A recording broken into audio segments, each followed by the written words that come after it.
Rickey Smiley Morning Show. The most funny in the morning. It's the Rickey Smiley Morning Show. Hey, good morning. It's the Rickey Smiley Morning Show, and today is going to be a good day. Let's welcome Pastor Riva Timms, Senior Pastor of the Majestic Life Church in Orlando, Florida. Good morning, Pastor Riva. Well, good morning to you, Ricky. And good morning to the Rickey Smiley Morning Show family. We want to get our day started off right in prayer. Father, thank you for who you are in our lives. We come to you with hearts full of gratitude, awe, and humility. You're the God of mercy, the God of second chances, the God who restores what was broken and brings light in our darkest places.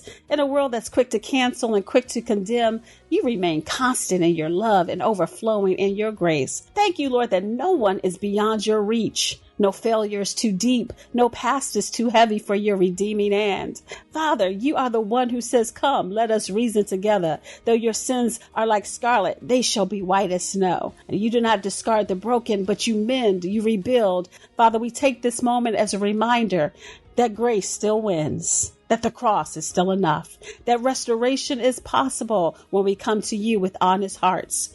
Father, help us right now to be a people who forgive as we have been forgiven, to extend mercy as we have received mercy. And Father, I pray for those under the sound of my voice, those that are lost, that they may return back to you, and those that are wounded right now, we pray that they will rise yet again in your name. Thank you for being a God who restores, and thank you for being a Father who never gives up on his children. In the mighty name of Jesus we pray, and everyone say, amen.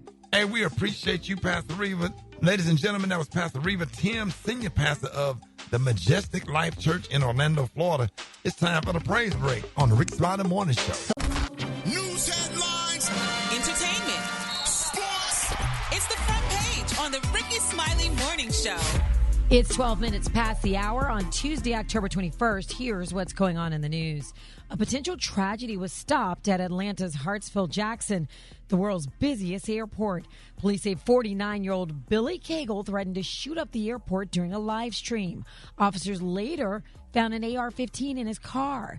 Investigators say it was Cagle's own family who saw the threats online and called police, a move that likely saved lives. Cagle, a convicted felon, now faces multiple charges, and police believe mental health issues may have played a role. A federal appeals court says President Trump can deploy the Guard, and the courts can't stop him. Judges rule that presidential decisions like this are not reviewable, and Portland couldn't show any harm since troops haven't actually been sent there yet. But Governor Kotek wants the full Ninth Circuit Court, that is, to revisit this case. She says the decision weakens constitutional rights and gives too much power to Washington. These actions to deploy troops are a gross, un-American abuse of power. The federal agents on the ground are essentially instigating conflict with folks who are lawfully protesting. The shooting off of tear gas and other things. Oregon remains united in the fight against this unwanted, unneeded military intervention in Oregon. For now, the ruling only applies to the western states under the Ninth Circuit, but here's the thing. This could set the stage and the precedent for a broader precedent if higher courts uphold it. Amazon Web Services say it finally got its act together after a massive outage had the whole internet glitching yesterday for hours. People were losing their minds as Venmo wouldn't send, Outlook wouldn't load, Zoom calls froze mid-sentence. Even Alexa was giving people the silent treatment, and Ring cams went dark. By Monday night, though, AWS said everything was back to normal, but experts say that little digital meltdown could end up costing hundreds of billions of dollars. For info on these stories and more, go to RickeySmileyMorningShow.com. Now, here's a look at sports. Rock T, the sports genius, is in the building. Right up the gut, there goes Gibbs. Foot race. Winfield can't get there. Touchdown, Lions. Come on, music to my ears right there. Touchdown, Detroit Lions, man. They beat the Bucs last night, 24-9. Doubleheader on Monday Night Football. The Seattle Seahawks beat the Houston Texans in the second game right there. Bad news for Tampa Bay, though. They lose their star wide receiver, Mike Evans, due to a broken collarbone. The World Series is set, ladies and gentlemen. The L.A. Dodgers and the Toronto Blue Jays will face off to be the Major League Baseball champions. So we'll see what happens with that right there. And I got a little more information on Doug Martin's fatal death. His family broke their silence, man, shedding some more light on his mental health issues. Like they said, he had a lot of mental health issues, and right before the police officers were called, he allegedly broke into a neighbor's home, but he was so disoriented, not really knowing where he was and what he was doing or whatever.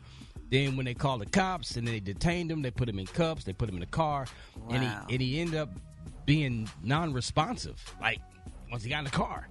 So we still don't know what the cause of death is, man. So we'll keep you posted on that, man. Sad situation.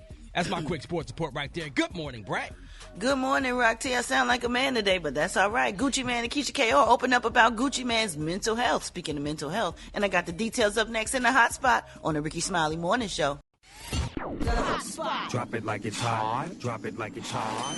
So hot and that's hot. You can catch me at the Hot Spot. It's the BR18. 28 minutes before the top of the hour. Good morning, Brat. Good morning, Rock-T. Good morning, everybody. I'm your girl, Brat Tat Tat, and this is the Hot Spot where we bring you music, movies, and more. So let's get off into it.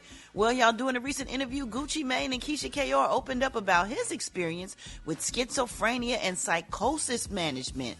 Keisha broke down the various ways she would help him, and he also revealed that he had to cut off some of his friends from stealing from him while he was having his episodes. Here's what they had to say. I take his apps off his phone. First thing I do, I delete Instagram. I delete everything. Even if I got to change his password, I'm changing it because I don't need the public to know he's having an episode. Because you're not going on Instagram. You're not going on Twitter. It's deleted, you know, and I just control everything at home. And now before the episodes come, I catch it. So that's why he hasn't had another one. And how you catch that is he doesn't speak to you. He wants to be left alone. He don't eat. He does not sleep. And I'm like, you're sick. And we snap out of it, right? I would give my friends jury and they know I went well, they'll take it. I felt like, damn, they know something's going on with me, but they'll take it. So it's like, when I got out of jail, I cut off all my friends, my old friends. I'm like, damn, they were taking advantage. Man. That's crazy, man. You never know what people are going through, and kudos to Keisha KR for he got him a real one. He got him a real one, and she's beautiful and she's smart, and she stands by her man too. You know what I'm saying? That's the whole point of having a spouse, though. Somebody that that's gonna look out for you and make sure that nobody else can take advantage of it. Come on now. And I'm glad he cut those people off. That's so not cool to steal from somebody while they having like an episode. Yeah, that's evil. They ain't your friend no way. That's crazy. Right. All right, y'all. Last but not least, Bryson Tiller just gifted Chris Brown a brand new Lamborghini. Come on, Bryson Tiller. The gift marks the end of Chris Brown's sold-out Breezy Bowl Stadium tour, which featured Bryson Tiller as one of the special guests. The two artists have collaborated and supported each other for years, and this gesture was Tiller's way of showing gratitude for being part of one of Brown's biggest career moments. He even shared a video of the black Lambo with the caption, "Thank you, Chris Brown. No, you didn't need another Lambo, but I'll forever be thankful to you for bringing me on your first ever stadium tour. Breezy Bowl complete. I just want to reiterate to Team Breezy that this gift wouldn't be possible without y'all. So it's not just from me, it's from us." Oh my goodness. Wow. Nice. That's what's up. I love seeing it, y'all. I love seeing love instead of hate and people hating on each other and going against each other. This is awesome. I love this. Congratulations to Bryson Tiller and C Breezy. All right, y'all, we're going to wrap up the hot spot on that note. But for more information on these stories and more, you can go to RickeySmileyMorningShow.com, and you can catch me on all my social media at Brat. Why don't you hit us up with them wake-up calls at 866-9-RICKEY. That's 866-9-RICKEY. The time now is 26 minutes before the top of the hour. It's the Rickey Smiley Morning Show.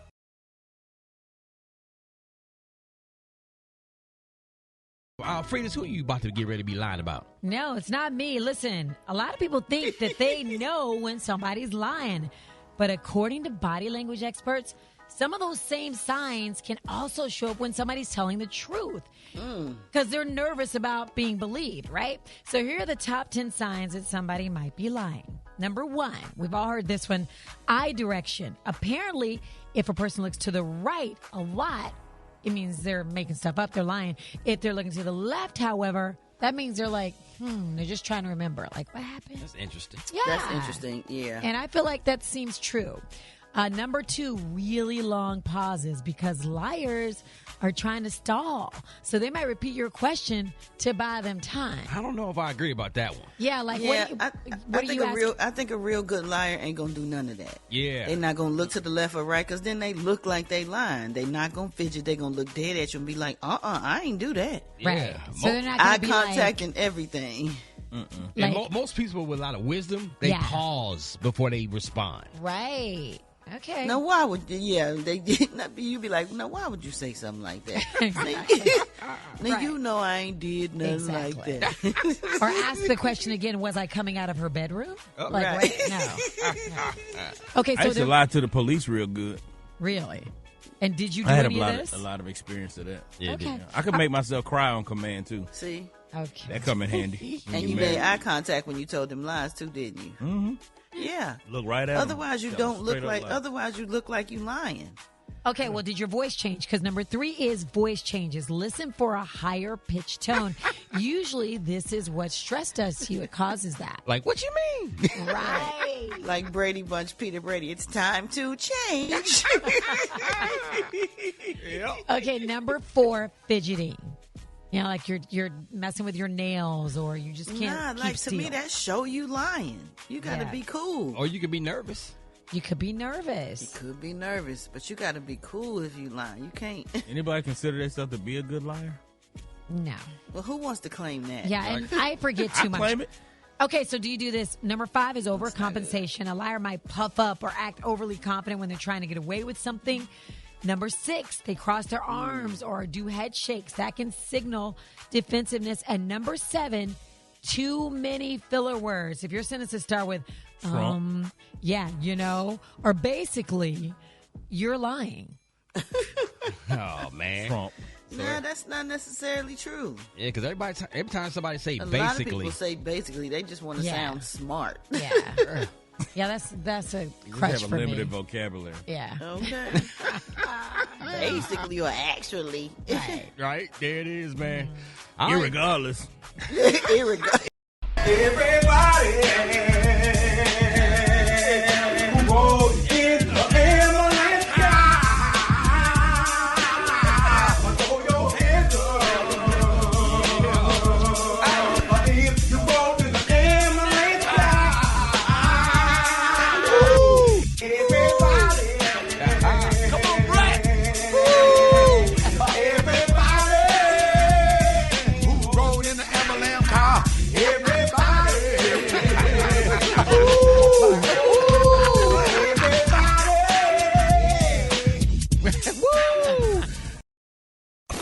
Hold it! He's half man, half woman. It's Gary. I wanna hip you to the teeth.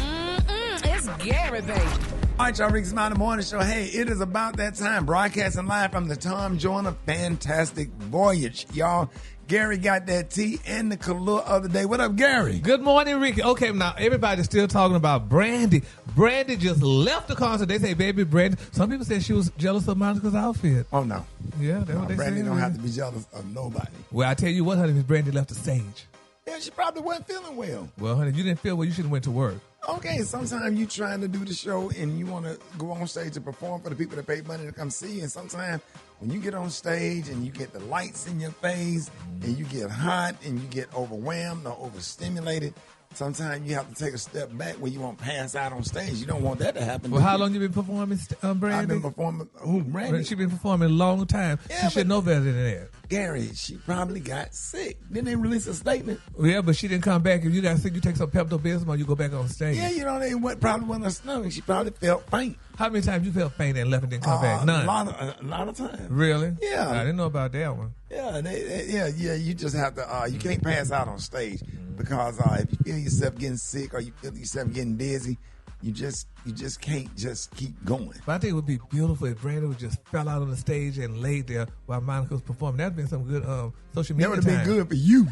Yeah, you would have enjoyed something because you messy like that. You know, we treasure Brandy as a national treasure. Don't ever forget that.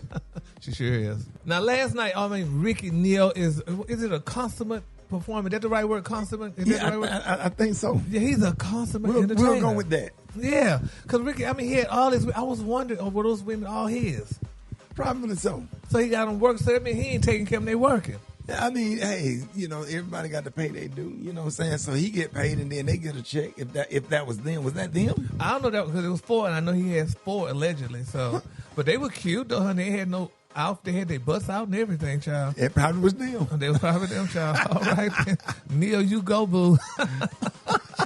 Yeah, he put on a hellified show. Yeah, hellified show. Great show. I was very pleased. Yeah, man. Neil does a lot of our events for our company, our Reach Media. Mm-hmm. I know we did a show together when we did the upfronts or whatever, mm-hmm. And Neil go all the way back to the Apollo days. He was good, though. I was very pleased. Yeah. I kind of had a certain kind of feeling because I love Marietta, his first baby mama. Right. I like her. But he's in your feelings a little bit. Now I kind of. Well, she can still come join the club. She got married. Did she get married? She got married. She got a wonderful European husband. Good for her. We're happy for her. We just want everybody happy. Everybody. And speaking of happiness, I got this story just saddened my heart. What happened? Because people were saying that Louis Vuitton gave Cardi B a $8 million, $50 million contract, and Louis said no. What? What you mean? They said we didn't give her nothing. They said we didn't give her nothing. She had on a Louis Vuitton outfit, and people said it was fake. Did they hold it up to the light? Baby, she had it on. They said, girl, we didn't give her that. We ain't put her. She's not our brand ambassador. That was dirty. If she's not, she's not. Yeah, but I mean. But they can't lie and say that she's the brand ambassador. It's okay for her to wear the outfit. Yeah, but they said, people said, oh, she got all this money. And Miss Louis Vuitton said, No, I don't think they was denying her. They was denying that she was the ambassador for Louis Vuitton. It's a difference. Well, it's a difference, but who said that she was? I don't know. People lie on the internet. Oh, I feel so bad. Nikki, if you're listening or watching, baby, it's going to be all right. Honey, Michael Kors still got some new stuff for you, baby. Be an ambassador for Michael Kors. Now, Gary, what are you sporting on this Tom Jordan Fantastic Voyage? What kind of shirt is that? Oh, this was a Prada, but they took the name tag out of it.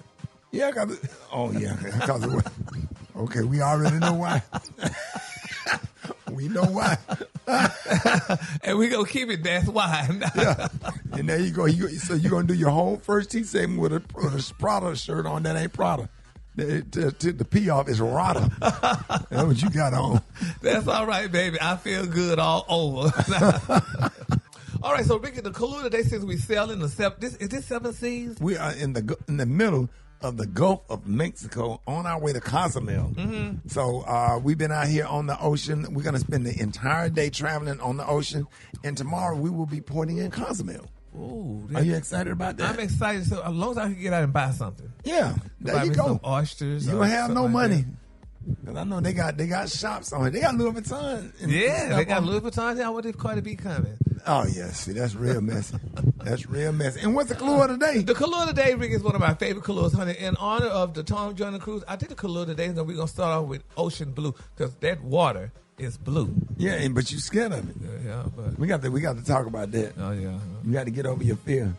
All right, y'all, give it up for Gary with the T. All right, coming up, I got your wake-up calls. Get in at 866-9 Ricky, 866-9 RICKEY. Broadcasting live from the Tom Jordan Fantastic Voyage, y'all. We are in the middle of the Gulf of Mexico. It's the Rickey Smiley Morning Show.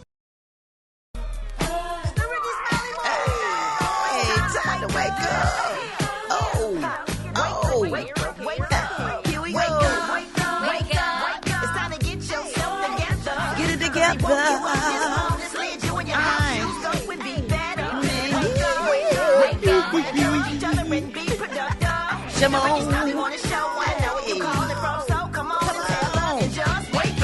Good morning, this is Deesh. I'm in Charlotte. I'm from Plainfield, New Jersey. I want all my family in Charlotte, my son, my brother, my sister, and my mother, everybody to wake up, wake up, wake up. Wayetta, calling from Royce City, Texas. Hey. Good morning, Ricky. I wish I was on that boat with y'all.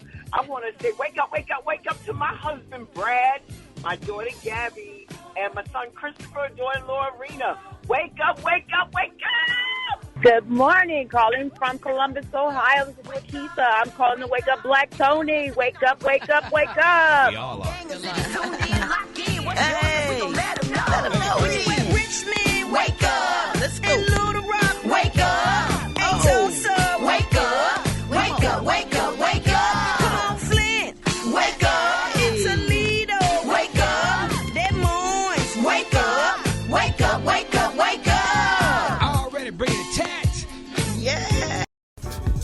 Smiley Morning Show, 29 minutes before the top of the hour. Beyonce, Alowishus, good morning. Hey, good morning, everybody. How are you doing, Rock? Oh, man, I'm a little scrappy this morning. My little voice getting a little crazy. I sound like Alfredus. Aw, raspy much? But I'm good. I know, it's Struggle City. You know, the weather's changing and everything out there. Well, yes. I know Brat too. Well, while you're out there, you're getting ready to travel. You know, you're trying to figure out what's the best route for the holidays. Well, here's something that you need to know. So if you're planning a trip, this is the time for you to go ahead and buy your tickets. According to an AI search model, it says if you plan on traveling during the holiday season, today is the best day of the year for you to go ahead and get those tickets. Also, if you're looking for a way to drive, well, there's that new AI app, and it's also on the website, so you don't have to actually download the app. It's absolutely free. It's called Curiosio. Curiosio.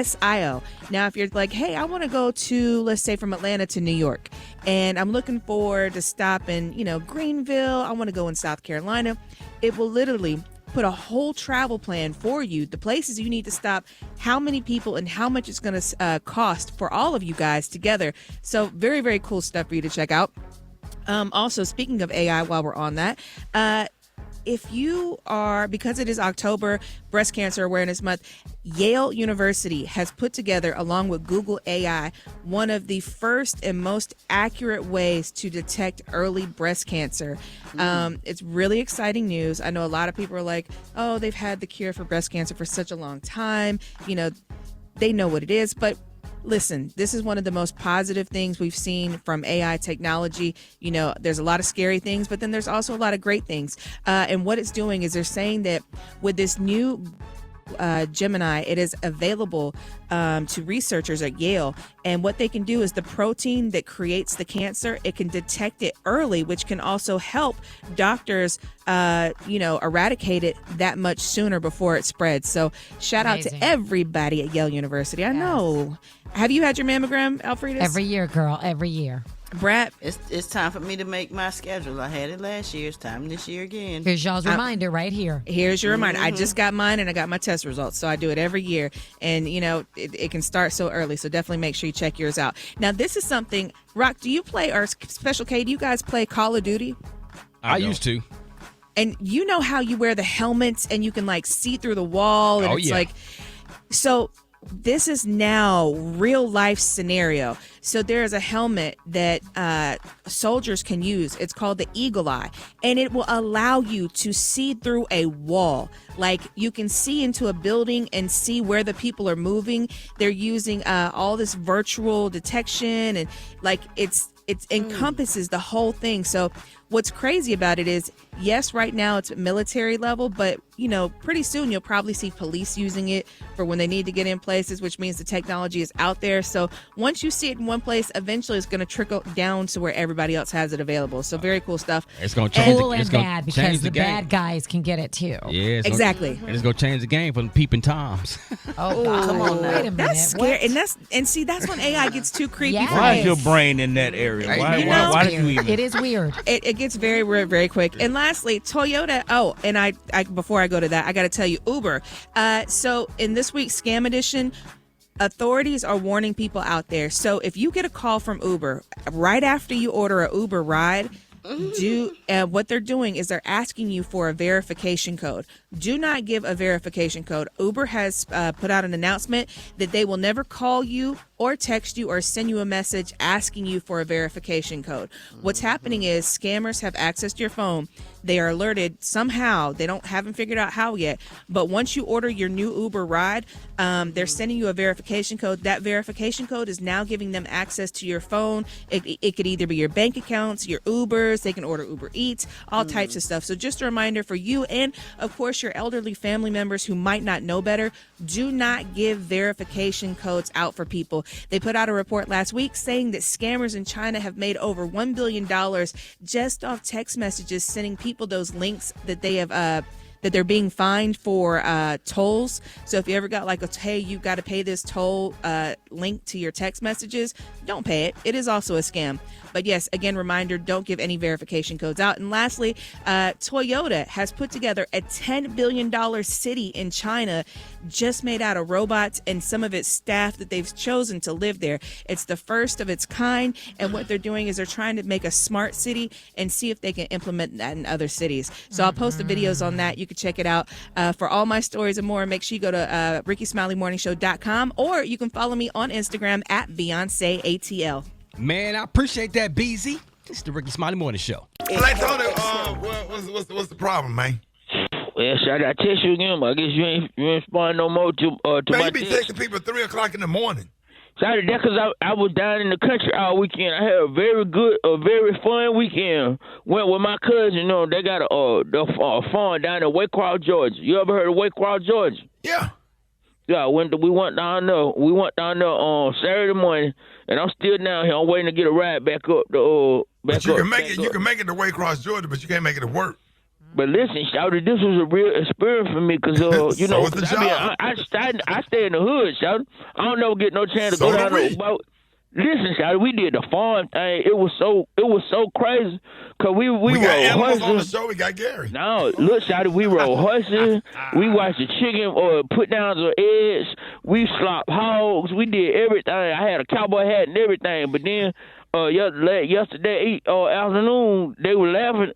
Because they said, Black Tony, they said, you done had such a good time. I said, yeah, I done had such a good time. I said, I can't wait to go back to work and tell Ricky and Alowishus, Brat and everybody how much of a good time I had being a farm man for the whole weekend, Shouty. But then they asked me to go out there and milk the cows and get some fresh milk. And I went out there.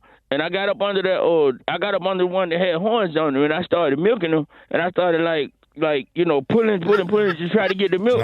He was looking back at me, Shot. He kept turning his head, looking back at me, and I was scared for a minute, but I said, "No, I'm gonna do this." So I kept milking him, and then that wasn't no cow. Yeah, it came out, but it looked weird. No, I said, "But it's some weird milk." Oh my God! No, that wasn't milk, dog. That was not milk. Sir. Red, call your boy Black Tony. Oh my God. No, man. No, take the day off, dog. Take the day off, dog. And they were just laughing and laughing. What the hell y'all laughing at? Take the day off. Take the day off. That boy didn't get mad at Bucky. He liked it. Take the day off. Don't worry about it, Black Tony, man. You good.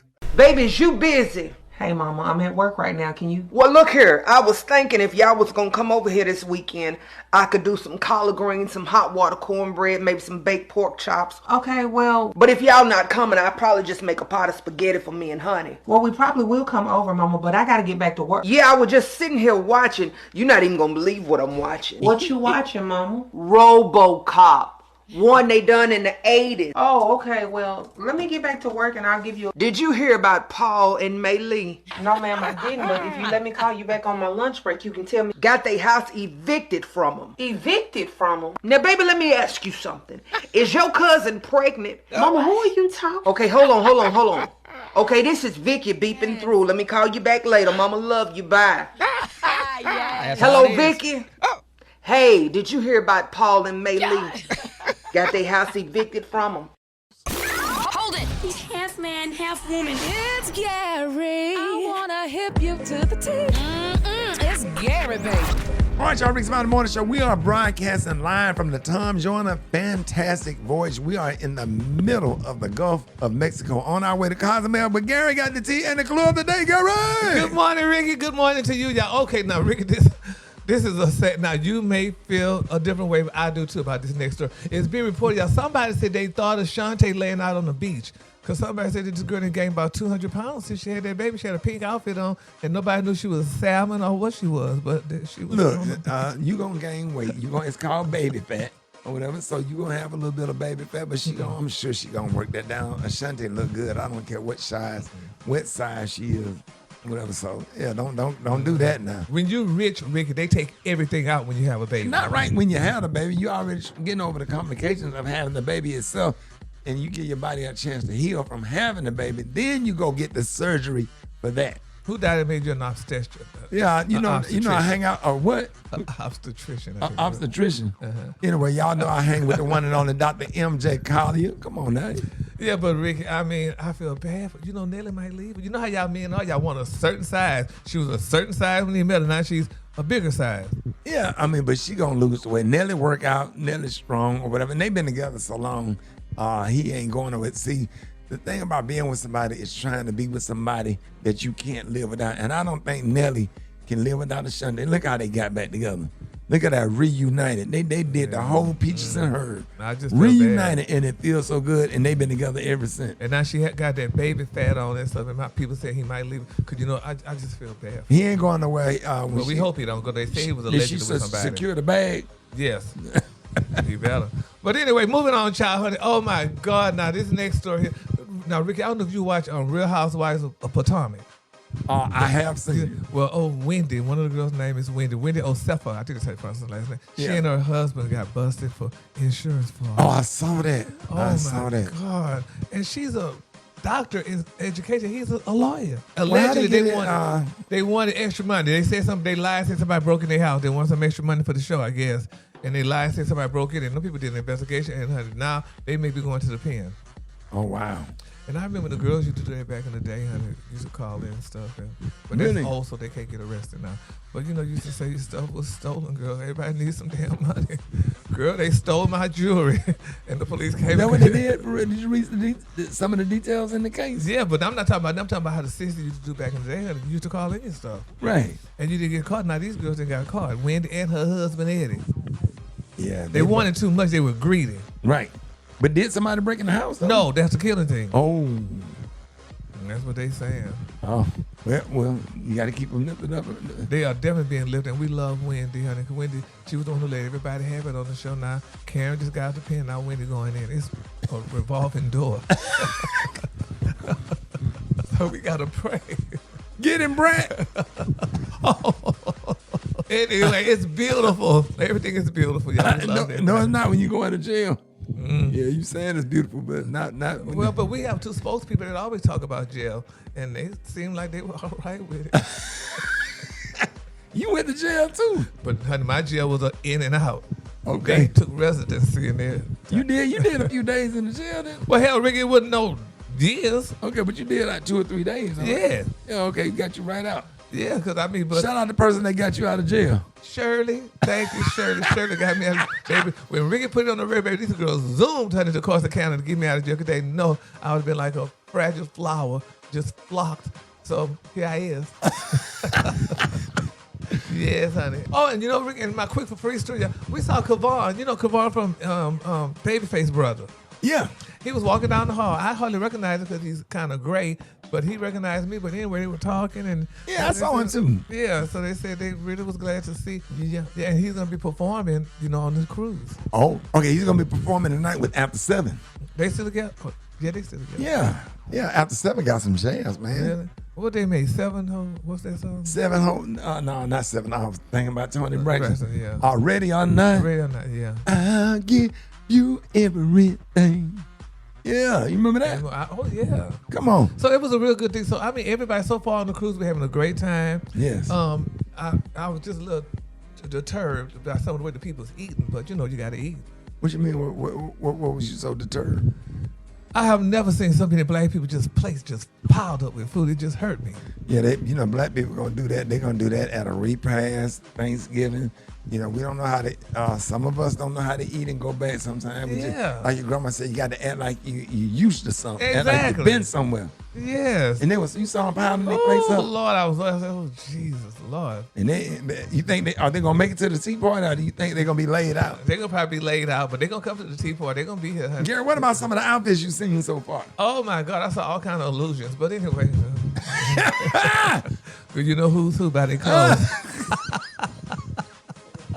And the color today, y'all, honey, is one of my favorite. My color today, y'all, is clothes, honey. Because these girls, every color clothes you see out here, honey, this girl is wearing, honey. They have some looks done, They have some looks. And that's your color today, clothes. One time for Gary with the tea. Woo! Did you see that post? are talking. Here's what's trending on the Rickey Smiley Morning Show.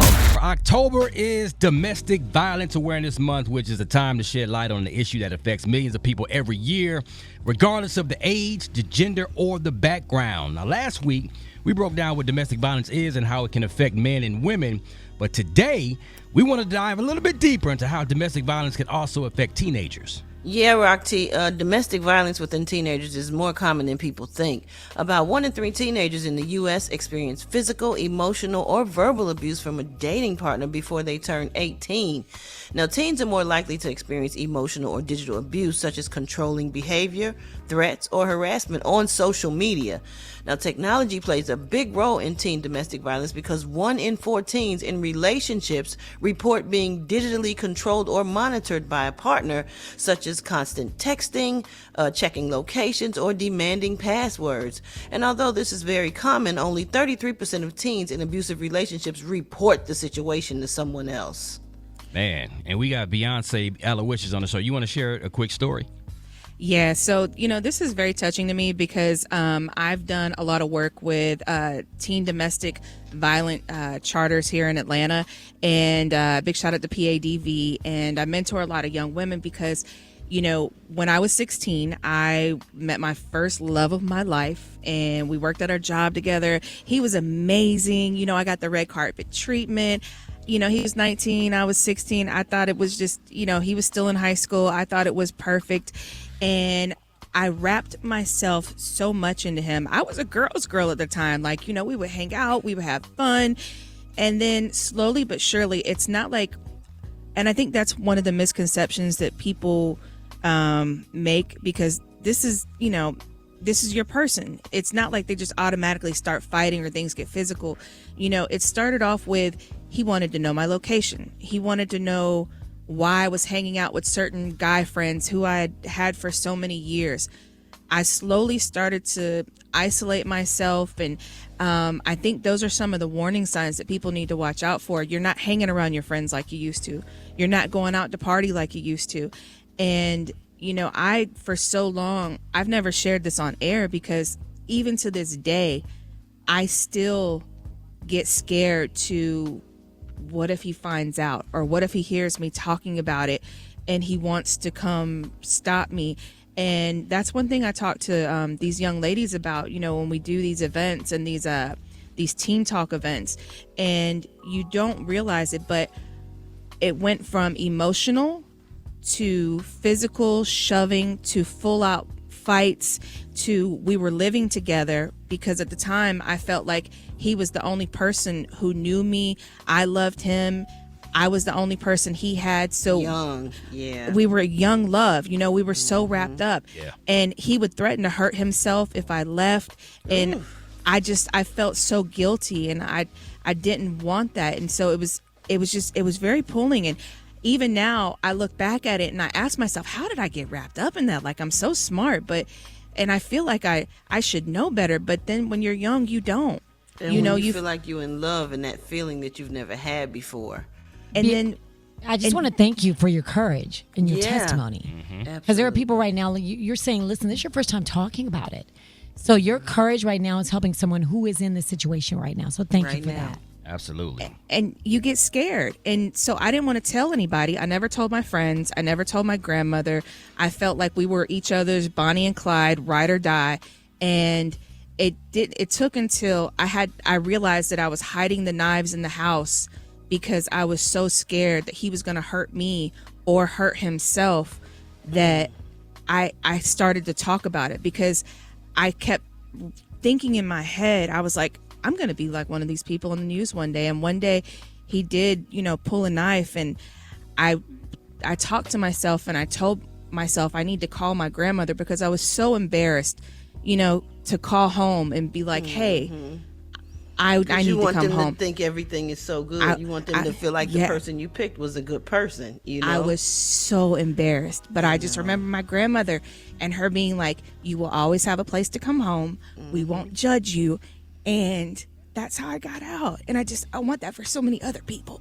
Thank you for that, Beyonce. No, come on, B. Thank you we for love that. you, man. Absolutely. And thank you for sharing that, like Alfreda Yes, said, because that takes a lot of courage. So this morning, we got licensed therapist Spirit on to help break all this down for us. Good morning, Spirit. How you doing? Man, good morning, and I'm loving Beyonce right now because she is talking to millions of guys and girls right now. Yeah. Beyonce, you, sis, thank you for saving people. I'm like, you got me in tears because you're telling the story, girl. Yes. You were telling the story today, and you got folks sitting here right now going, oh, my gosh, she's talking about me. She's talking about how we fight. She's talking about how we love. Am I in trouble? Am I a domestic violence victim? Am I an abuser? You saving folks today, sis. This is the right conversation to be having. Absolutely. Absolutely. Now, Spirit, what are some early red flags that parents, friends, or even teachers should be looking out for? You know, it is the obsessive behavior, and I don't mean it in the clinical sense. I mean it in when you slowly watch somebody who goes from being vibrant and full in their circles to being completely distracted and caught up in their relationships. They really become isolated, and their sole focus is on how to keep their partner calm and happy. Those are the two places and spaces, and it's really rooted in insecurity. It's really rooted on need for reassurance, and it doesn't start off with people wanting to be abusive. I promise you, that's not where it's usually rooted, which is why abusers don't see themselves as abusers and victims don't see themselves as victims. They see themselves as two people doing whatever it takes to make the relationship work and just to make sure that their partner feels comfortable with what they're doing. Wow. So why is it that so many young people just don't recognize certain behaviors like constant texting or jealousy as forms of abuse? Well, because what we look at in that situation, it's a slippery slope. Of course, I want to talk to my partner all the time. Of course, I want them to know what I'm doing and where I'm at and how I'm feeling. And so we're caught up in this volley that at the point, it sounds like we're just keeping each other involved in our relationship when we're away from each other. So when I'm in the car with my mom, or I'm at a party, or I'm supposed to be doing my homework, or I'm in class, we're just maintaining our relationship. But where it becomes abusive is where it starts to get controlling, where we start to question each other's behavior, or we have to modify our behavior because the person questions our love for them, our respect for the relationship. Why are you hanging out with that person? Are you still up? I don't feel comfortable with you liking their pictures. Why are they talking to you over there? You have me so mad, I'm thinking I'm going to hurt myself, right? And you get sucked into this cycle of caretaking, and you don't see it as abuse. You just see it as, I love my partner enough to make them happy. Mm-hmm. Wow. How does experiencing abuse at such a young age affect a teen's mental health long term? Oh my gosh, Brat, it seems like it's going to be how forever. They do. Yes, it does, because without the proper help, we will develop anxiety disorders, depression, post-traumatic stress disorder. We are dealing with abuse. Oftentimes that abuse, like you said, is digital, it's emotional, it's sexual, it's physical, it's social, it's financial, it's so many different things. And how we love as children tells us and dictates how we go on to love as adults. And so what we see is that it's more common for individuals who have been in these kinds of relationships in their adolescence to also choose partners like this throughout their adulthood. So you will be in controlling relationships. You will be in relationships where your partner abuses you, violates you, disrespects you. You will develop codependency because you've already learned that it's imperative for your survival that you make partners happy. You will also become passive in your friendships, in your co-working relationships. It really impacts every aspect of your life.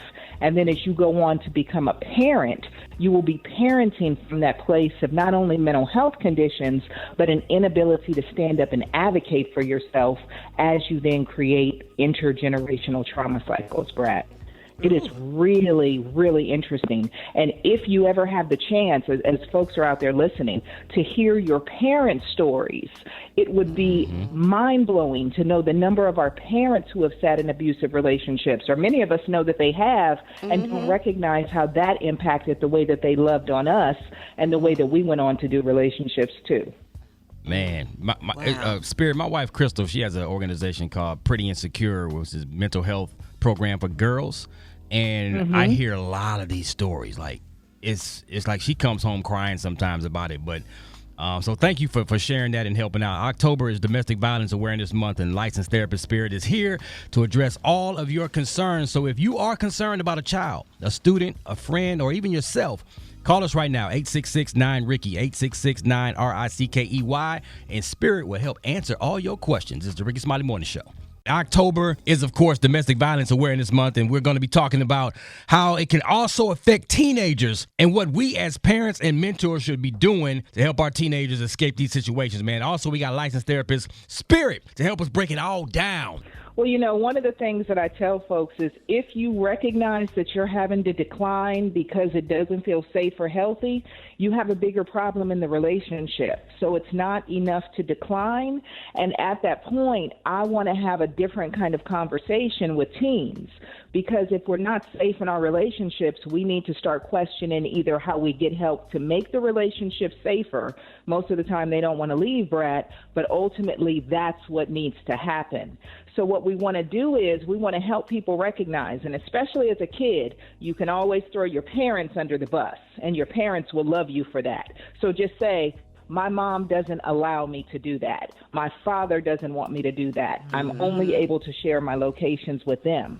And as parents and adults, whether we're aunties, uncles, teachers, coaches, friends of youth, we need to be having these conversations with them so they recognize that these are just facts of life. There's nothing to be embarrassed or feel ashamed about, because the isolation makes the situation more dangerous for both of the kids that are involved. Absolutely. I always tell my kids, let them know your mama's crazy. It's not a lie. Okay. You know, okay. But speaking of parents, you know, you don't want to invade your teen's privacy. So how can parents or mentors address, you know, or even monitor digital abuse without invading a kid's privacy?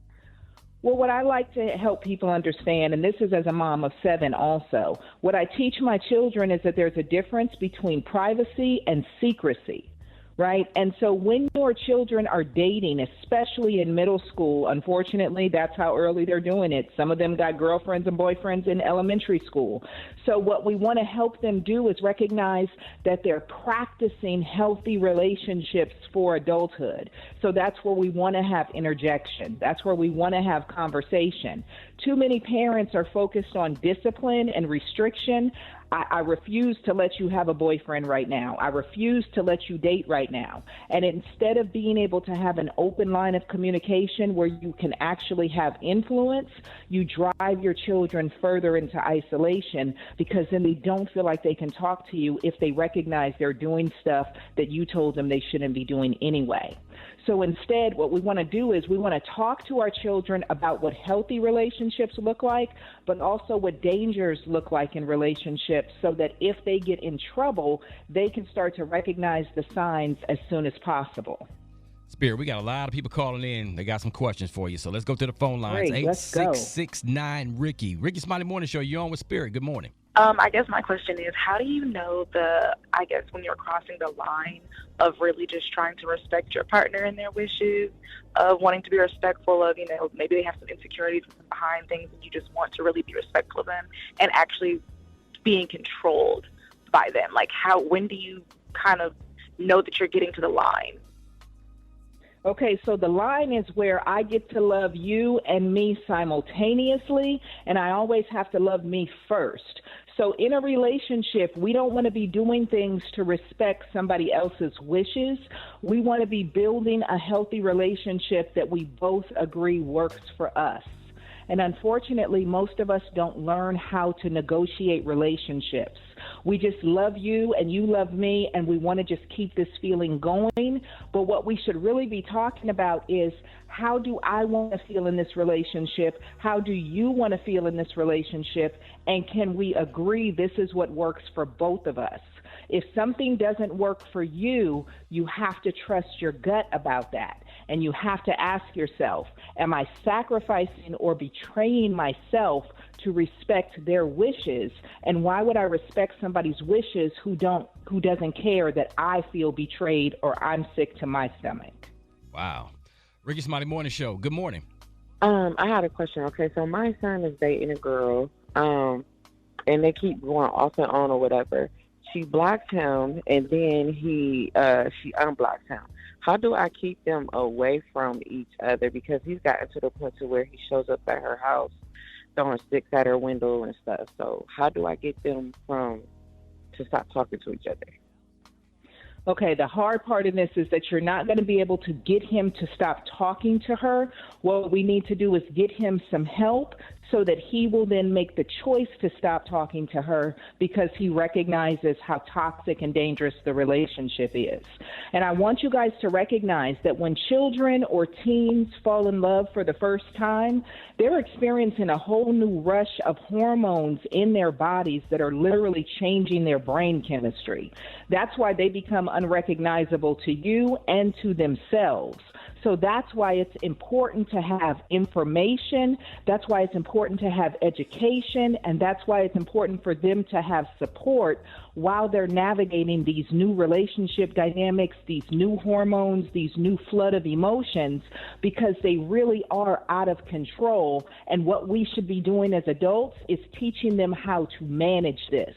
But if we don't get it together and if we've never learned how to manage it, it's really hard to stand in support of our children because we don't know what to do. So understand if you don't have what you need, that it's okay for you all to learn healthy relationships and dating patterns together. Man. Model that for the children. Absolutely. But get that baby some help before one of them get hurt. Man, Spirit, first of all, we want to thank Beyonce again for being so vulnerable and brave this morning to share your story.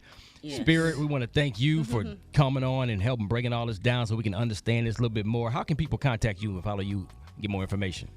Listen, if they are interested in participating in programs like this, if you have an organization, you want to partner in the work that we do, you can email us at the nonprofit. We're info@t2s.org. It's info@cares.org. And then, of course, you can follow me on all of my socials. I'm Talk to Spirit everywhere on all the socials. It's Talk, 2 Spirit. Love it. Appreciate your Spirit, man. And if you are someone or know anyone that's experiencing domestic violence, you can also reach out to the National Domestic Violence Hotline, 800-799-SAFE. Or you can text the word START to 88788. You can also chat online at thehotline.org. We got more Rickey Smiley Morning Show coming up next. Rickey Smiley Morning Show, 12 minutes after the top of the hour, y'all. Each week, we read a question from Rickey Smiley Show DMs. And Brat, you got something over there. Well, I kind of do. Scrolling. Okay, here we go.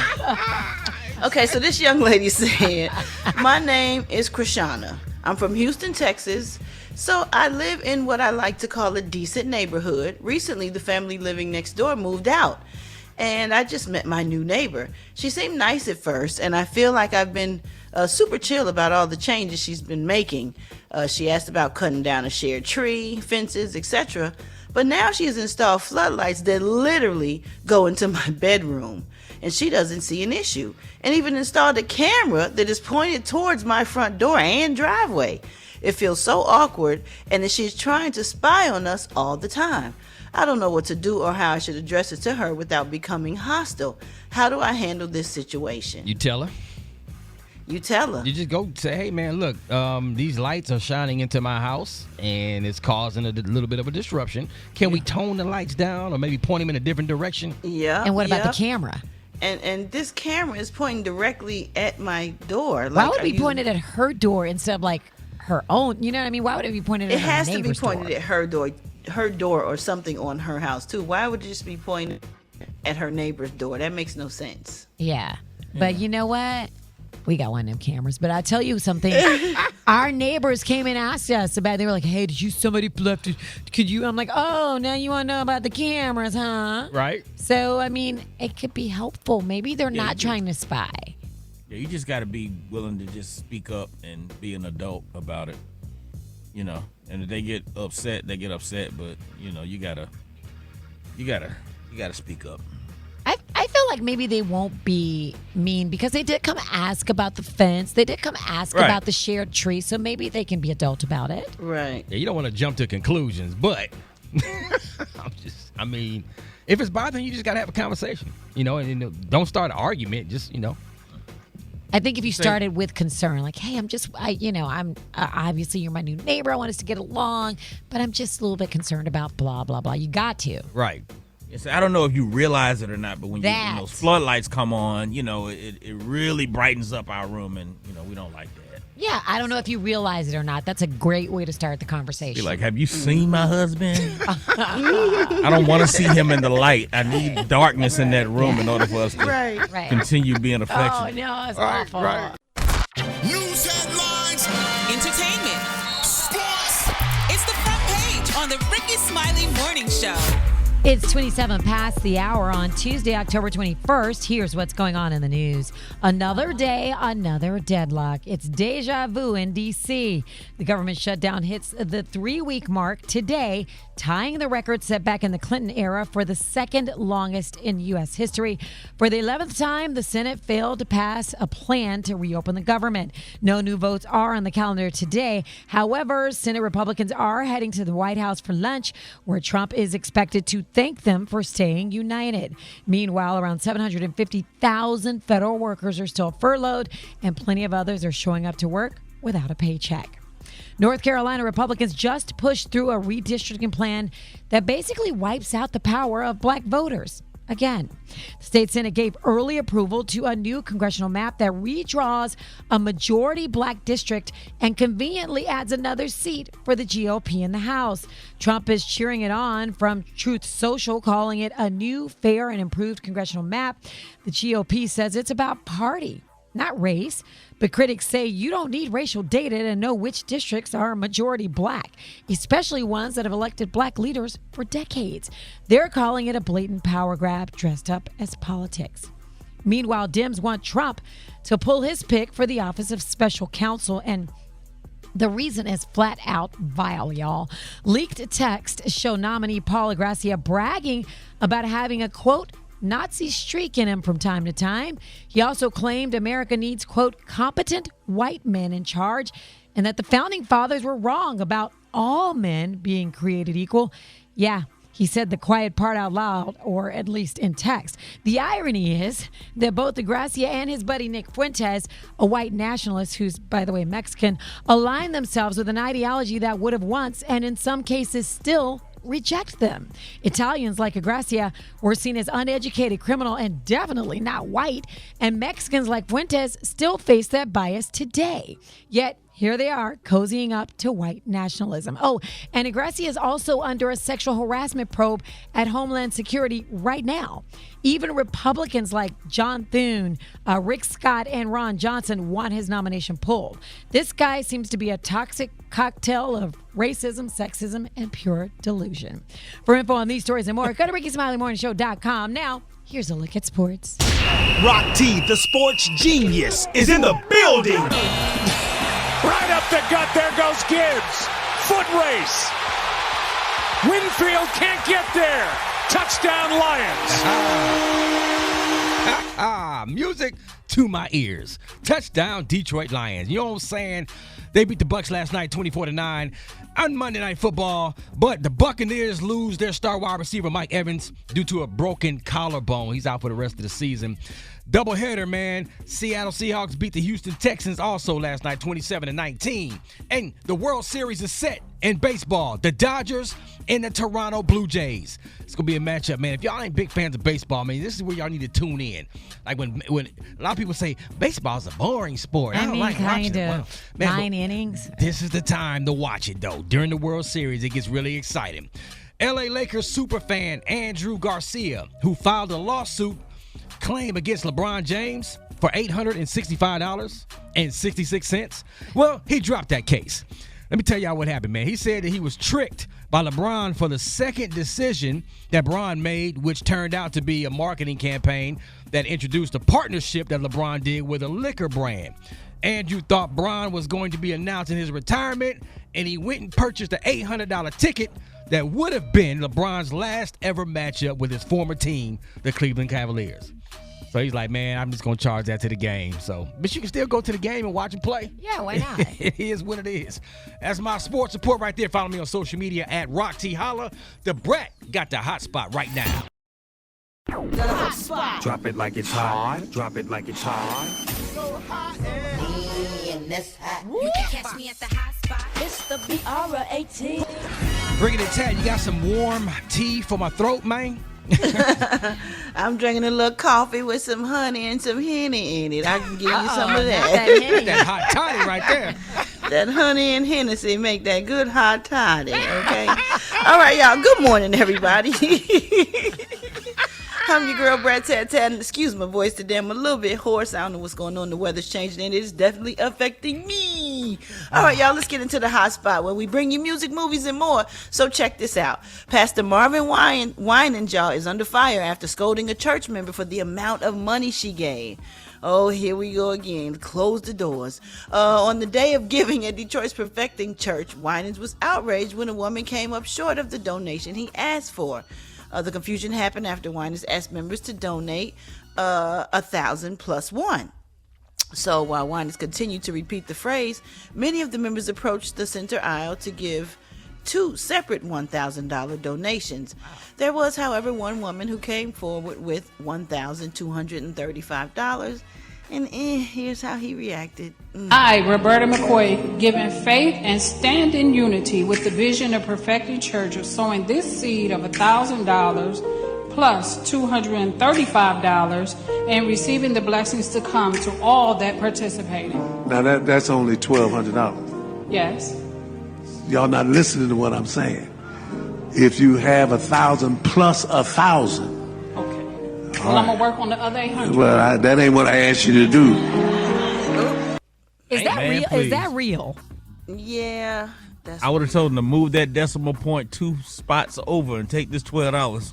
Who's got that much money? The congregation, they don't really be getting offended because they're familiar with the pastor. Yeah. It's like, and that's, that's how I guess they may all communicate with each other. But us on the outside looking in, it sounds like he's being, maybe harsh or asking for more money. But, when they make these offerings and the church wants a certain amount or whatever, they can communicate with their congregation like that because, they know each other. Right. So I hate when this happens because it makes the pastor or the preacher look kind of bad. But they're a family, so they communicate how they communicate. And when you put it like that, I get it. I'm sure he knows this woman and he was not being like, oh, well, I want you. I'm sure he wasn't being mean. I mean, he's a man of God. I really don't feel like. Yeah, but it ain't a good look though. No, it don't look good and it don't sound good. Just like they tried to say the close the doors thing, was bad because he didn't say lock the doors. He said close the doors, and then that got blown all out of proportion. But I don't know. I guess we'll see what happens. He did embarrass her. Teddy Pendergrass said close the door. Nobody had a problem with that. But she said she was gonna come up with the other 800 because the donation he was asking for was 1,000 plus one. I mean, honestly, I couldn't go to that church because. But I guess if you couldn't donate it, I'm sure everybody didn't donate it because they didn't have it. Yeah. Yeah. How could you? How could you just? I mean, get what you can. That's wow. Okay. Man, these folks taking away food stamps this week. I know it don't look good and it definitely didn't sound good. I wish we could have heard more of it. Right. What you say? So you would have taken away food stamps that month, man. Everybody got to be giving no $1,000. Okay, you would have said, here, take this $12. Give my money back. That's what you would have said. Right. That's it. Take this $12. One. Keep it pushing. All right, y'all. We're going to wrap up the hotspot on that note. But for more information on these stories and more, you can go to RickySmileyMorningShow.com and you can catch me on all my social media. So Brat. Coming up next show, we got the Praise Mixdown with Dwight Stone. The time now is 25 minutes before the top of the hour. It's the Rickey Smiley Morning Show.